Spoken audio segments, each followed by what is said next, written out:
Hello,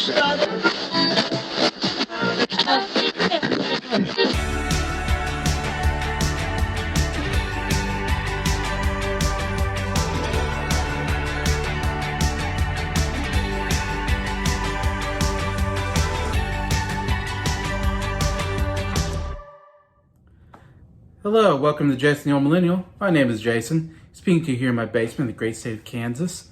And today we're at number 2, my second favorite album of all time on my 100 favorite albums list. And it is none other than another Beatles album, as you can guess. And it is the great, groundbreaking album, Rubber Soul. Absolutely amazing album from them. This is, in 1965, this is their 6th studio album. Kind of getting the midway point of their discography, in fact, and they're really hitting on all cylinders here. Definitely going in a different direction, I feel like, musically. Everything's changing slightly, but you still have that great Beatles sound, great harmonies, melodies, all that here. Man, I'm really excited to talk about this album, Rubber Soul, here on Jason the Old Millennial.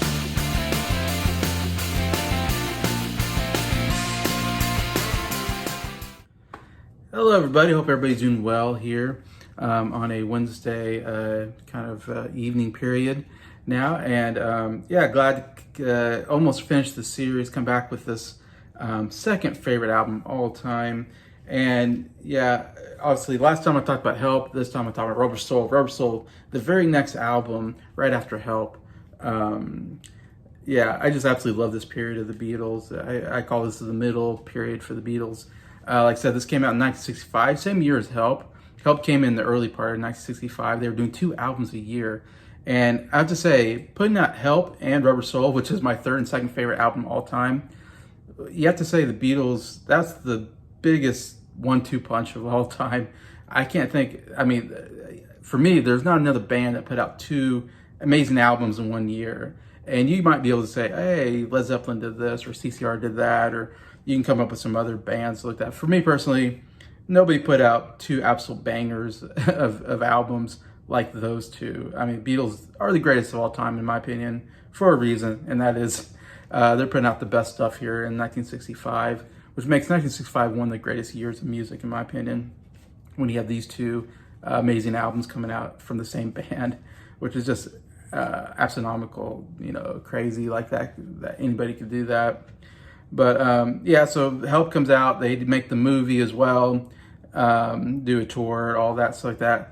Come out with the second album. I feel like by Help, they're starting to go in a different direction. Not a different direction, I don't know how to say it. They're definitely changing a little bit with the sound compared to, I mean, I'm comparing that to like Please Please Me with the Beatles, and Hard Day's Night had definitely this very catchy pop music, some ballads mostly, and they're trying to do some R&B rock music as well, and they're doing covers of old 50s R&B rock singers, like Chuck Berry and all that. And when you get to 65, of course, some things happen. I talked about in the last album, and one was Bob Dylan. Bob Dylan's influences, folk influence on them, I think, songwriting wise. And also they were smoking marijuana, so they're starting to do that as well at this time. Not that I don't know how marijuana would, how that affects you as an artist, but obviously it did something to them at this time. It's a big moment for them, and they would continue to do harder and harder drugs afterwards. But we'll get to that on some other time. But so we're putting out Rubber Soul, and they definitely are going for a harder sound here, I feel like, for the most part. I mean, not all the songs. You still got some great, absolute, ballads and more folk. But like I said, there's almost a folk rock. I always feel like this album almost has a folk rock feel to it. We have the Byrds coming out this year as well, kind of coming out the whole folk rock movement.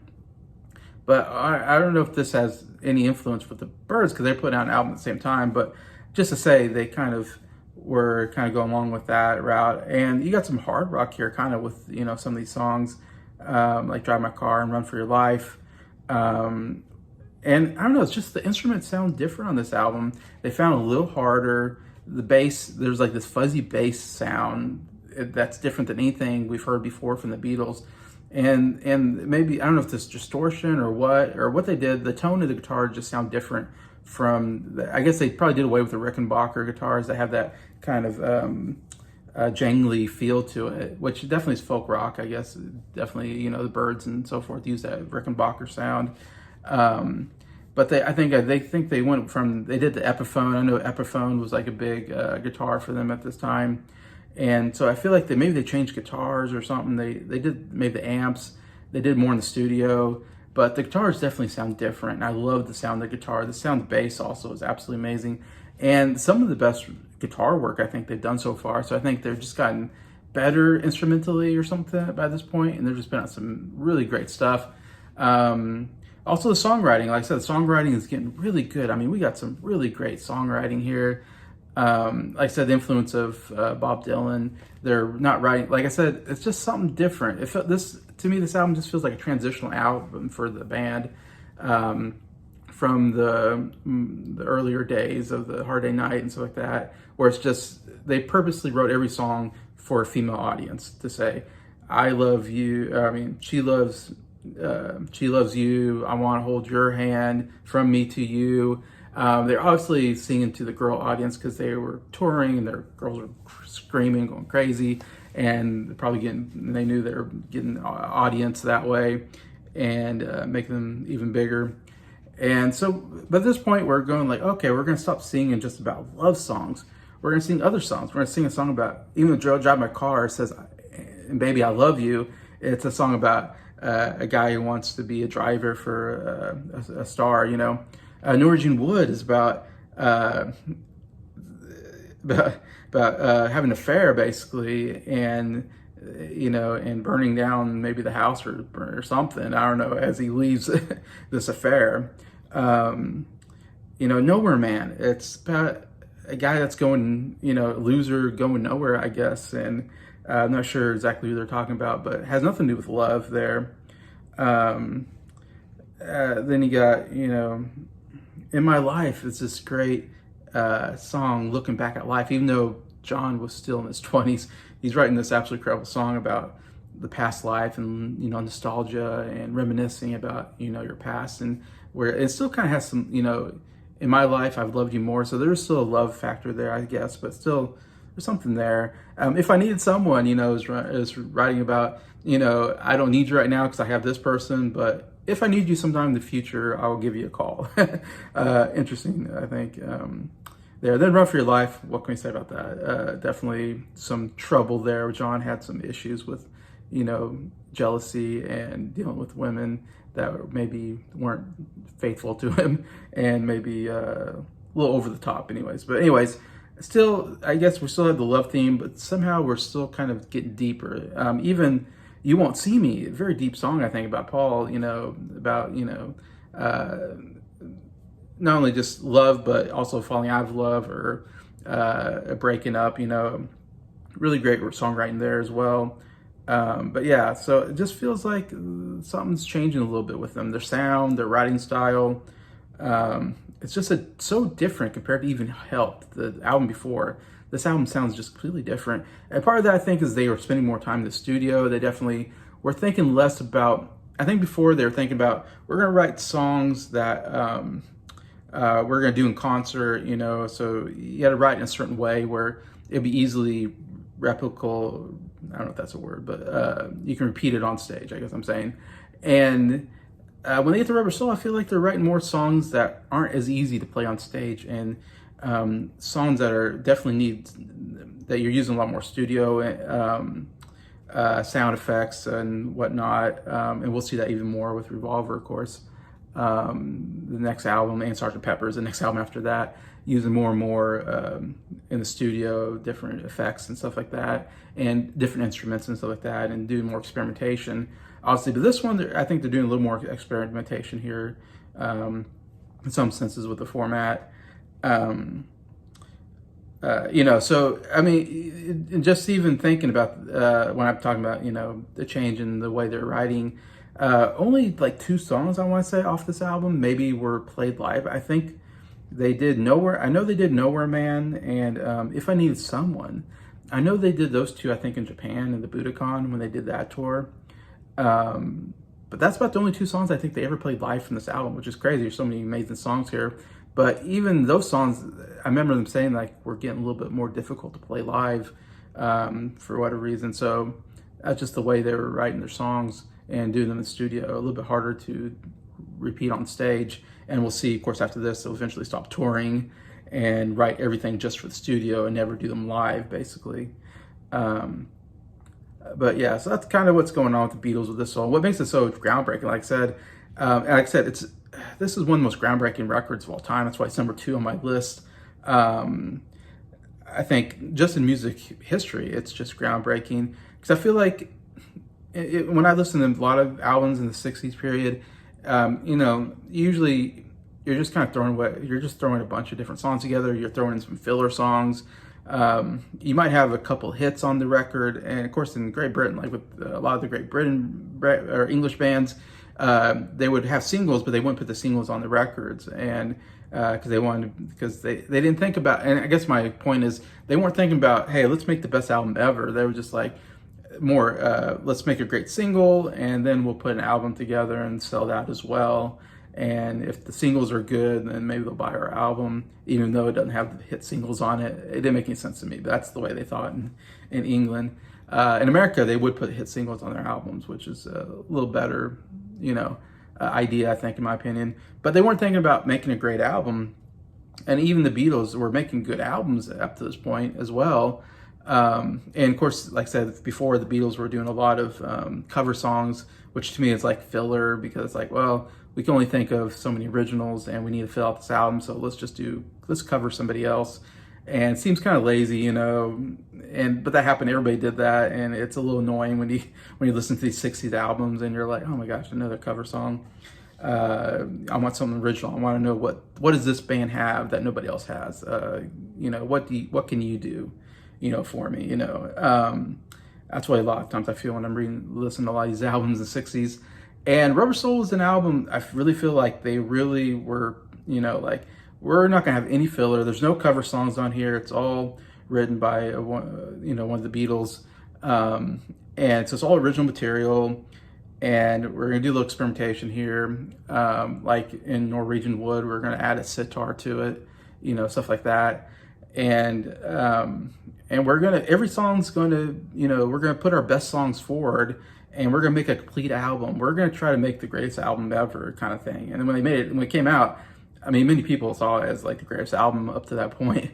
I mean, just for example, famously, Brian Wilson from the Beach Boys, which was kind of the main rival, it seems like, of the Beatles at that time. The Beach Boys were kind of the number one band in America, and then the Beatles came around in 1964 and kind of took over that reign from the Beach Boys, and Beach Boys were kept battling them for like the greatest band, basically. But then Brian Wilson, who was like the mastermind behind the Beach Boys, writing and arranging music, he heard this Rubber Soul album and he was just like godsmacked, like, oh my gosh, I've never heard an album like this. And in his own words, and so I'm just using Brian Wilson example, genius, songwriter and musician and all that, even said that this was like the greatest album he's heard, and that it was a complete album, and it really pushed him to be better and to try to write an album as good as Rubber Soul. Because I don't know, just this idea of like no filler songs. We're just going to put together our best songs forward and make a complete album, and all the songs fit together and are there for a reason. And that was like a first time, it feels like. Maybe, I don't know if it was the first time, but it feels like it was the first time that happened. And Brian Wilson was like, okay, I'm going to try to do the same thing. And he came up with Pet Sounds, which is considered one of the greatest albums of all time. It was number 10 on my list, so I love Pet Sounds as well. So, we wouldn't have Pet Sounds if we wouldn't have Rubber Soul. And Pet Sounds is usually, one of the top 10. It's second on Rolling Stone's 500 Greatest Albums and all that. I think, yeah, anyway, so... and it's considered one of the greatest produced records and all that. So if Rubber Soul was able to inspire Brian Wilson to come up with Pet Sounds, I mean, that's got to count for something. Why it's one of my favorite records, and why it's, I think, a groundbreaking record historically. And I feel like after this, after 1965, we're getting more. I mean, we're getting a psychedelic era, but we're getting more experimentation in the studio, and we're definitely getting really amazing albums after this point. I mean, some of my favorite albums are coming between 65 and 71. Is man, you're just having so many amazing albums. And I think we have to thank a lot that to Rubber Soul, I guess, in my opinion, that Rubber Soul inspired everybody else to pick up their game and be like, okay, no longer we're going to put filler tracks, we're going to put cover songs, we're going to put an album together with all originals, and we're going to expand our writing. We're going to try to write better. We're going to do more in the studio and produce it better. All that, I think you have to point to Rubber Soul. Like I said, Pet Sounds came out, and then the Beatles then retaliated with Revolver and Sgt. Pepper's, as well. So yeah, so that's why, yeah, it's to me one of the greatest albums of all time. Obviously, it's number one UK and US. They did put out a AA single at this time, Day Tripper and We Can Work It Out. AA side, number one single, two really good songs that have been awesome to see those two on here as well. I can imagine, man, I would have loved to have those two songs on here. I mean, this is already a great album, but man, can you imagine? We Can Work Out, love that song. Day Tripper has got one of the greatest guitar riffs of this period and of the Beatles, so great song there as well. And gosh, I already talked so much about this album. I haven't really gone through the all the songs here, but first song, Drive My Car, I think is the best rock song they've come up with at this point. I mean, that guitar solo is great. I mean, that was an incredible guitar solo in there. And just like I said, it's the most rocking guitar solo up to this point. It just sounds way different than anything they've done before. And it's just kind of almost groundbreaking, because we'll get more of that sound with other bands after this point. But it feels like, and maybe a couple bands at this point, like, you got Kinks doing You Really Got Me. It was really, really hard song, hard sounding, that guitar in that song, it's as well as, kind of distorted and incredible. But anyway, so like I said, to me, Drive My Car is a great rock song and the hardest rock song up to this point. Norwegian Wood, again, sounds like it could come out of Bob Dylan, love the acoustic guitar playing on there. It's amazing. The bum bum bum bum bum bum bum bum bum bum bum bum bum. Amazing melody. Love John's vocals here. Great harmonies. I mean, what makes the Beatles so good is that the 3-part harmonies are amazing on here. And it's cool seeing the sitar kind of, give it a little different sound, which is really cool. And yeah, just the writing. It's like when you listen to it, you're like, what is he talking about? It's almost cryptic in a sense that I really like. Then You Won't See Me, again, amazing harmonies here. Really solid song from Paul, great piano playing. Number 4, Nowhere Man. Oh, another absolutely amazing, one of the best harmony songs the Beatles ever did. When they go, he's a real nowhere man, sitting in his nowhere land. Oh, that whole part, almost a cappella, basically, them just harmonizing together. That's why I love the song so much. And even then, the guitar playing is great. A little cool guitar solo there.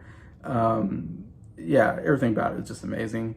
Then next we got Think For Yourself, a George song. Again, that bass, I love the fuzz bass. It just sounds so cool. Bam, bam, bam, bam, bam, bam.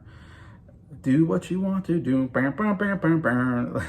I just love the sound of that. It makes it just so different of a song. But yeah, solid song for George.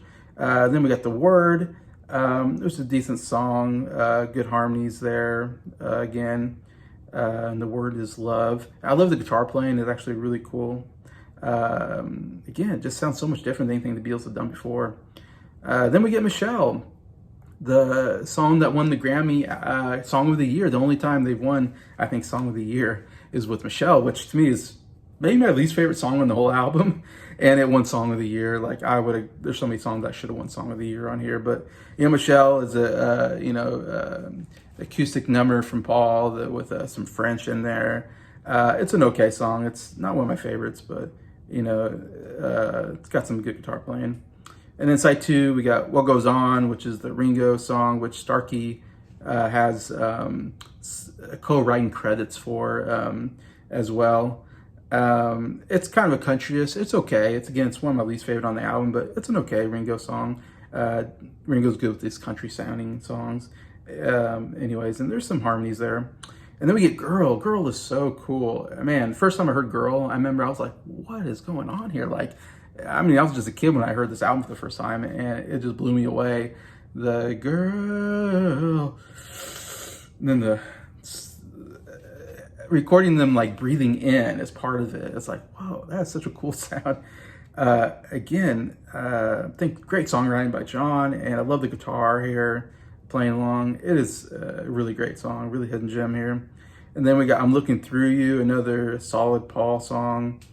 Some great vocal work on his part, just really good.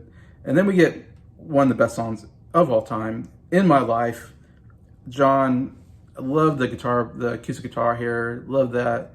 Bum, bum, bum, bum, bum, bum. So amazing, that guitar part. Just really gets you in. And it's just one of those that it's a song about looking back and reminiscing. And when you listen to it, it makes you reminisce yourself. When I listen to it, I reminisce myself. It just has that feel to it. Somehow they made that right sound where you just feel nostalgic all of a sudden. You're like, wow, I feel nostalgic just listening to this song. It's so incredible. But man, what an amazing melody.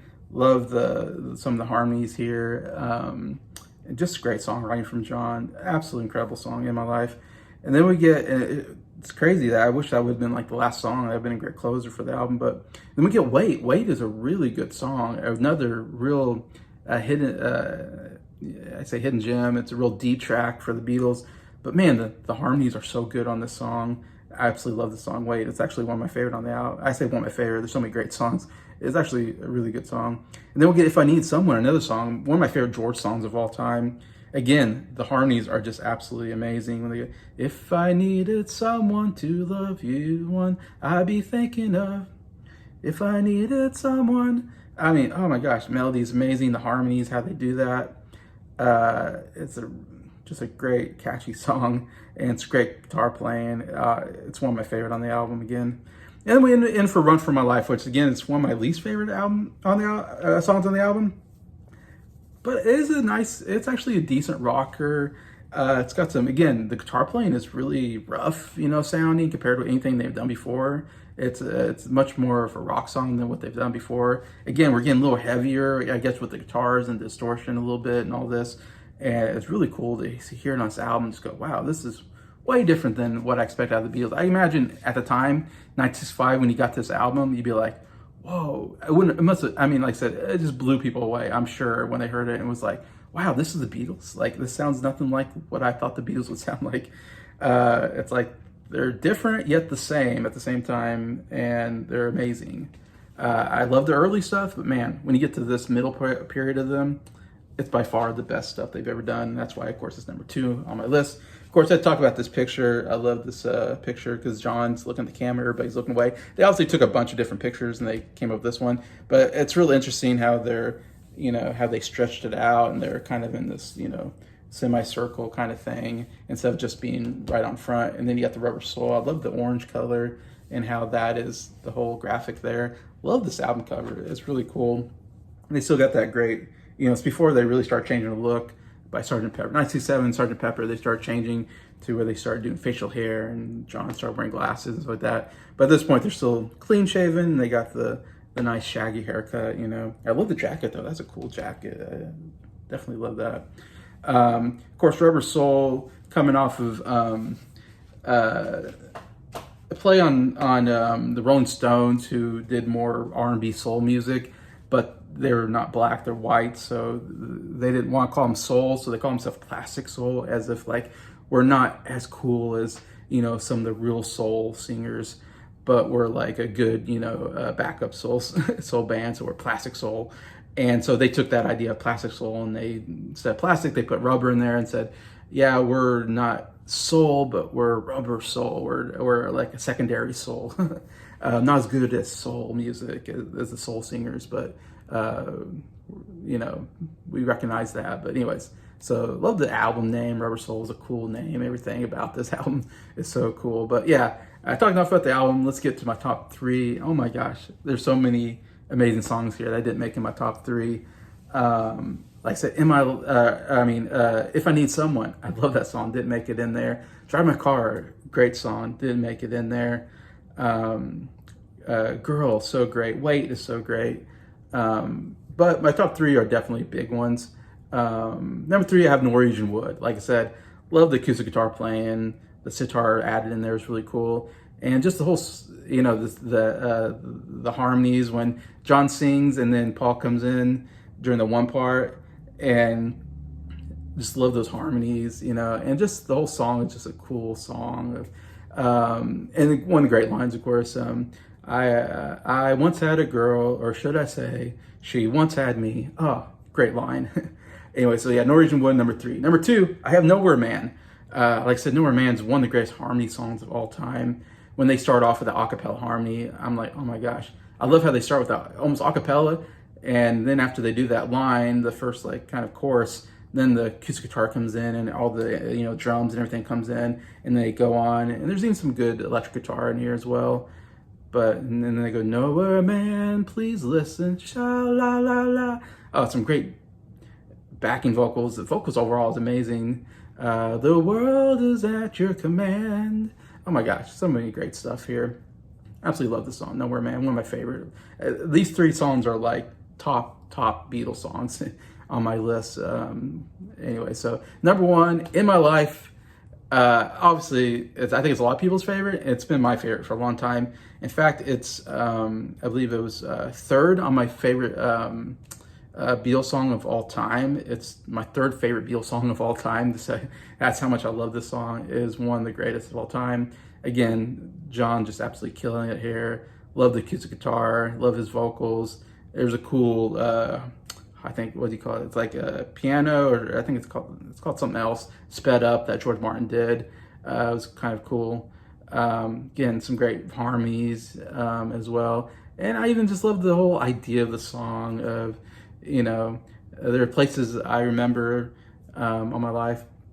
And then, you know, but of all the people in my life, I love you more. What a great sentiment. Great song. Yeah, it's one of the all-time greats. So yeah, that's my top three. And that's my thoughts on Rubber Soul, my second favorite album of all time. Please feel free to comment. What do you think about this album? Is it one of your favorites? What's your favorite song on it? Love to read any comments you have. And just thank you to anybody watching this video. Thank you for liking it. Thank you to all my subscribers for supporting the channel. I appreciate all of you.